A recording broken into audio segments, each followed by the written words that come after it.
Hey tequila friends, we are here today with Suzanne Perotto, who owns both Brûlée and Rose's Daughter's Kitchen in beautiful downtown Delray Beach.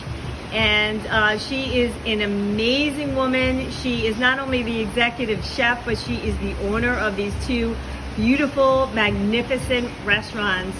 And if you've never eaten in Brûlée and Rose's Daughter's Kitchen, you must try it out when you're in South Florida. They are just fantastically fresh, delicious food. Everything is made from scratch, and Suzanne herself cooks most of these meals. The staff here is phenomenal and the ambiance is beautiful. So today for Women's Small Business Month of October, we're going to interview Suzanne, and she's going to tell us about her journey and about Rose's Daughter's Kitchen and Brûlée. Thanks so much, Suzanne. We so appreciate your support at One with Life Tequila. We love your product. It's amazing. We use it in both restaurants. Thank you so much for considering interviewing me for this. I feel like I'm just one of many. All my employees are my partners. We all work together. It's been a journey. We're 13 years at Brûlée. We just celebrated our first year anniversary at Rose's Daughter. And we love Pineapple Grove. We love this area. We just seem to be striving and somewhat thriving in a very unusual time. So we just all are very enthusiastic and excited about the years to come. 2020, not so fun, but it definitely drew some strong individuals. And I noticed during the time of the shutdown, during COVID, you were always busy at Rose's Daughter with takeout. There was always a line and you were doing really well. So that's attributed to your delicious food, but what was your secret? So many restaurants were struggling during that time, and I did see that yours was really thriving. Yeah, I guess what we did was we made sure that the food that was delivered was on point. And I feel like all the other restaurants were doing the same thing. So you may not have seen it, but all in this area, we were all working very hard to make sure that if people were getting takeaway food, that it could make it to the home in the best possible way, and that they could at least experience good food in their homes instead of our restaurant. So and the enthusiasm of the staff, I think, really helped. They were grateful to have one shift. They were grateful to work one day a week, to be able to cook together, to be able to have a place to go. And they knew that there was a future. They knew we were coming back. They never gave up. I think the enthusiasm really helped us through that time. That's great. And so now, what is the story behind Rose's Daughter's Kitchen? Are you Rose's daughter? Oh, yeah. I am. Linda Rose is my mother. She's a founder chef of our restaurant in New York. Many years ago, I should say, over 40. Sunny's Trattoria. She was a young girl growing up in Brooklyn and met my father and got introduced to an Italian family and was pretty much forced to understand authentic Italian cuisine. And then we opened up a restaurant when we were very young, and so my job was pounding veal and breading things way back in the day, making pasta.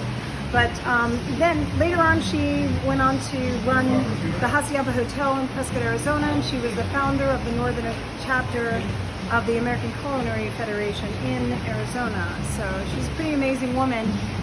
She's taught me my whole life, and then I went to get a formal education at Cordon Bleu in Scottsdale.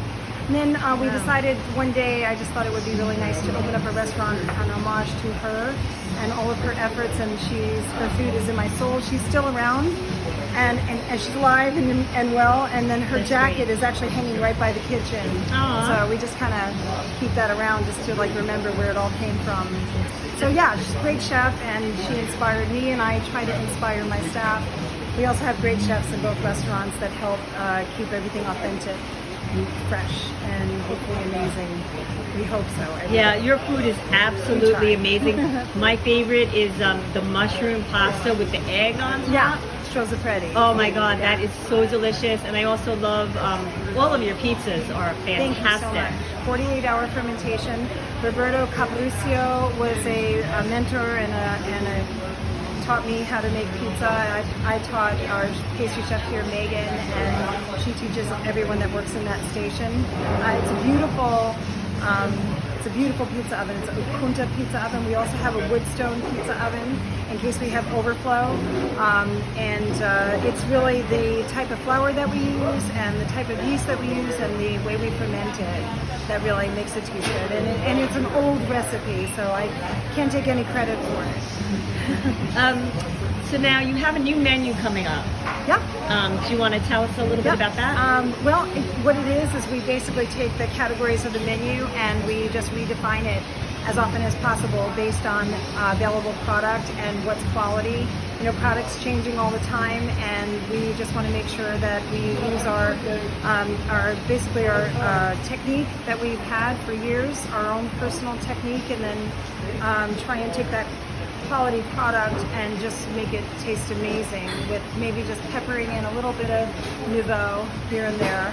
But yeah, mostly we put out new menus all the time. It just so happens that this time we put out a lot of items. We switched a lot of items on the menu, so it was a long day, a lot of preparations, long grazing. Started up early this morning, and everything's ready to go now over there. And then Chef Corey is doing a couple of changes over here, also respecting my mother's authenticity and her style and her tradition, but then adding, he is actually French trained, so he has a little bit of like he'll take a béarnaise and he'll call it a tarragon sauvignon. So he's very creative that way. That's awesome. Well, us foodies are very excited for the new menu. Yeah, super excited, always. And so now you also have happy hours that you started at Rose's. So that starts at 5 o'clock on Friday nights? Yeah, so our happy hour is, we thought instead of doing a different menu for happy hour, we thought we would call it a social hour. And what we do is we just take 20% off from 5 o'clock to 6 o'clock, the entire menu. This way anybody can have any part of the menu, and it will be, some folks aren't really ready to spend a lot of money, but we think we need to be all-inclusive for everyone. So we just hope that everyone can enjoy us. If they come a little early, they can save a little bit of money and still enjoy the full menu. That's wonderful. Yeah, well, I'm really looking forward to our happy hour on October 30th. Yeah. With One With Life Tequila. We're really excited to be part of what you're doing. So thank you so much for your support. Really appreciate it. From one woman business to another. Thank you so much.